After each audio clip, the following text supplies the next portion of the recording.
charming day it has been, Miss Fairfax.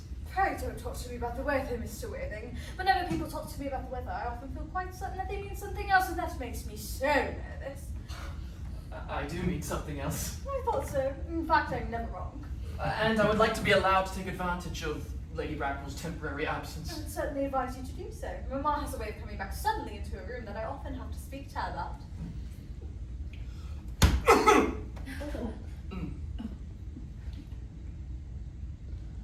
Miss Fairfax, ever since I met you, I've admired you more than any girl I have ever met since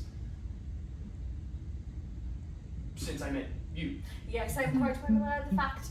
And I often wish that in public at any rate you had been more demonstrative. For me, you've always had an irresistible fascination. From the moment I met you, I was far from indifferent to you. We live, as I hope you know, Mr. Worthing, in an age of ideals. The fact is constantly mentioned in the more expensive monthly magazines and has reached the provincial pulpits, I am told. And my ideal has always been to love someone of the name of Earnest. There's something in the name that inspires absolute confidence. From the moment Algernon told me he had a friend called Earnest, I knew I was destined to love you. You really love me, Gwendolyn. Passionately. Oh, darling! You don't know how happy you've made me. My own Earnest! But you don't mean to say that if my name wasn't Earnest, you couldn't love me. But your name is Earnest. Yes, I know it is. But suppose it was something else. Do you mean to say you really couldn't love me then? But that is a metaphysical speculation. And like most metaphysical speculations, has very little reference to the actual facts of real life as we know them. Well, really, to speak quite candidly, I don't much care about the name of Earnest. I don't think the name suits me at all. It suits you perfectly. It's a divine name, it has a music of its own, it produces vibrations. Well, really, Gwendolyn, I think there are other much nicer names. I think Jack, for instance, a charming name. Jack. No, there's very little music in the name Jack, if any at all, indeed. It does not thrill, it produces absolutely no vibrations. I've known several Jacks, and they all, without exception, are more than usually plain.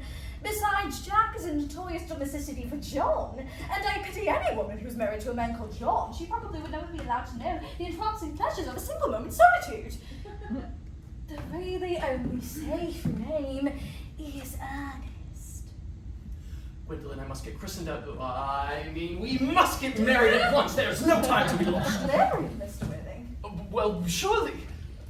You know that I love you, and you led me to believe, Miss Fairfax, that you are not absolutely indifferent to me. I adore you, but you haven't proposed to me yet. Nothing at all has been said about marriage. The subject hasn't even been touched on. Well, may I propose to you now? I think it would be an admirable opportunity. And to spare you any possible disappointment, I think it only fair to tell you quite frankly beforehand that I'm fully determined to accept you. Gwendolyn. Yes, Mr. Worthing, what have you got to say to me? Do you know what I have to say to you? Yes, but you don't say it. Oh.